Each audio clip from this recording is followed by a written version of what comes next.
Hello there folks, I'm going to show you how to download, set up and configure the Citra Nintendo 3DS emulator for Windows PC. A lot of people have requested me to do videos of this awesome emulator, but I haven't done any yet because the emulator is still pretty early in its development and the games have run pretty choppy and laggy until just recently.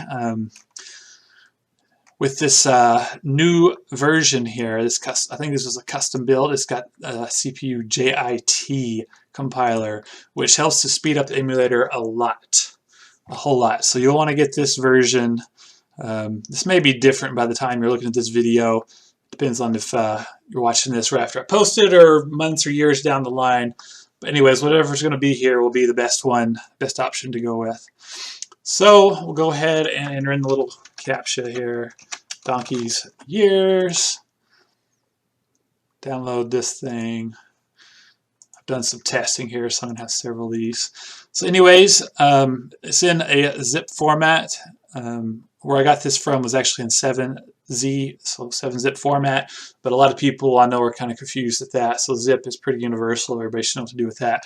So you'll want to extract, move, copy over these files, whatever term you want to use, into their own folder, and you'll want to open up this exe right here. And I've already got one open, so I'm going to show you some basic configuration. There's not a lot of configuration settings you can actually do, so you can't really screw anything up here.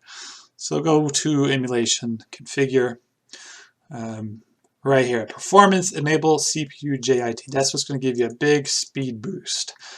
So you want to hit that. You can set whatever region you want here.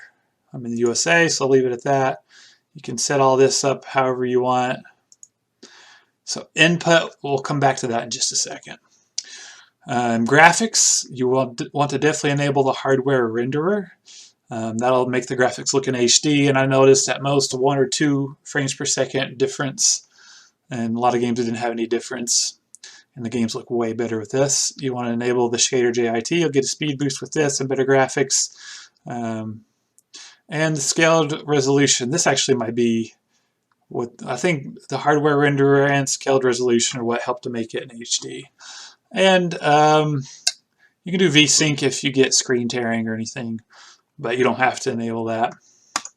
So for audio, I haven't actually seen what the difference is of unchecking this. Well, let's just read this. This post-processing effect adjusts audio speed to match emulation speed and helps prevent audio stutter. This, however, increases audio latency. So I've only ever tried this with it checked. You can mess around with it if you want. You can leave this on auto. Basically, you have this SDL2 or null. Null just basically means no audio, which I think can give you a speed boost in some games. I prefer just to go ahead and have the audio. Layout, I like to leave it or set it instead of default to large screen. That's going to make your main game window big and the touchscreen window small. If you leave it at default, then the main game screen's not nearly as big. It doesn't look as cool to me. You can swap the screens too, switch the layouts however you want. The debug, you don't have to mess with that. Alright, so back to input. I think I've read in some of the latest nightly builds straight from the Citra team, they are finally implementing gamepad support. So like you're wired and if you have the adapter wireless Xbox 360 controllers, or I use the NVIDIA Shield controller. I recommend using that if you have it. It's awesome. But natively, as of this awesome build I'm using here of Citra, it doesn't support gamepad functions. So what you need to do is get some kind of a gamepad to keyboard button mapper. So let's see, I almost forget the name of this. Key sticks. So yep, that's what I'm using. It's called key sticks.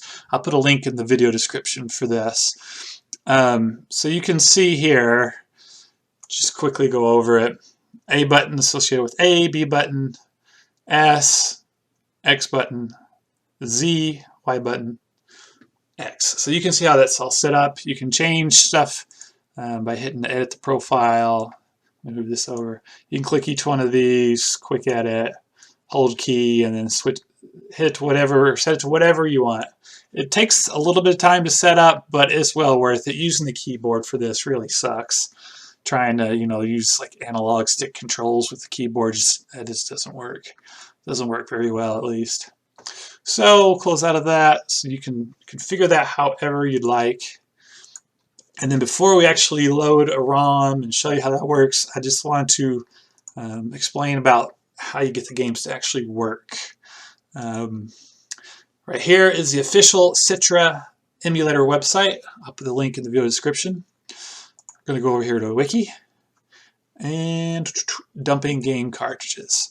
So if you have an actual 3DS on certain firmwares and all these tools here, you can dump and decrypt your own original copies of 3DS games. Or you can try to go online and find someone that's already decrypted them and upload them to a website and download the ROM. That way, it'll be in .3ds format. But I can't show you, due to YouTube's policies, where that's at. You're just gonna, all I can say is you just need to Google for it. So anyways, once you have some games in .3ds format, what you'll need to do, go to File, Load File, and right here I've got Pokemon Omega Ruby, and I labeled it as decrypted. It's .3ds. You hit Open, and blammo. One thing, oh yeah, I forgot to mention, this doesn't show natively the frames per second, and you can see it's running like wild right now. So what I have set up here is Fraps. I'm not recording with Fraps. I just had to use, this is one of the only programs I could find that actually will display the frames per second correctly, because there is no full screen functionality built into Citra just yet. So it's hard to use a lot of programs like MSI, MSI, I think that's it, Afterburner, because it only shows you that information when you're in full screen. And this is using OpenGL, so it has some crazy functionality with Afterburner anyways. But so yeah, you can see the frames per second is going super fast. Usually you want this to be at like 60 frames per second. I think there probably are some 30 frames per second games. Of course, we're talking NTSC, American frames per second.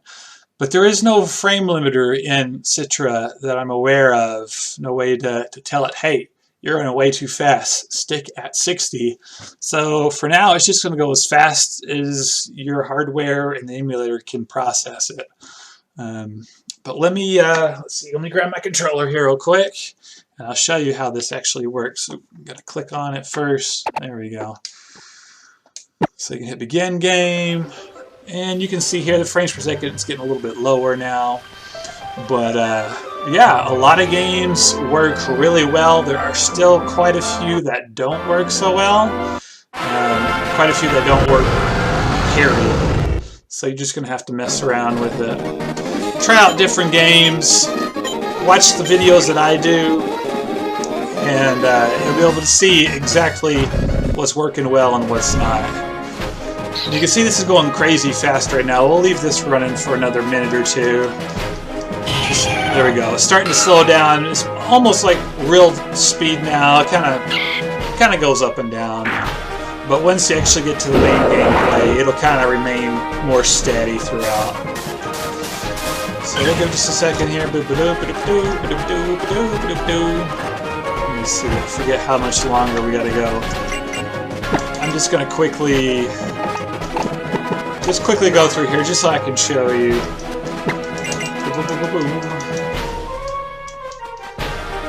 Alright. Are you ready? Yes, I am ready. Let's go. So yeah, hopefully the Citra will somebody in the Citra team, or it's open source, so whoever does it, hopefully will implement a frame limiter so that it doesn't run crazy fast. They probably haven't even needed to even think about a frame limiter before, because the games wouldn't even run at full speed, let alone way above it. So as you can see here now that we're getting the main gameplay, it's hovering right around full speed, right around 60 frames per second. So that's pretty cool. Not all games are going to be like that. A lot of games will, if you have decent enough hardware, will run at 100, 120 frames per second if they're not hardware intensive games. But yeah, this is running pretty good, as you can see. Once I get inside here, see, once I get inside the house, it's going to run a little bit faster. But let me go ahead and just stop it. You can see my video my 15 or 20-minute gameplay video of this, and you can see the actual battles and how the graphics look in a little while. I want to post that in the next few days. Check out the video description for a playlist link of all of my Citra videos. I'm going to be trying to add one per day for the next little while at least. Probably the next couple months, because this is really cool. I'm just getting into this emulator and I'm going to be doing a lot of testing.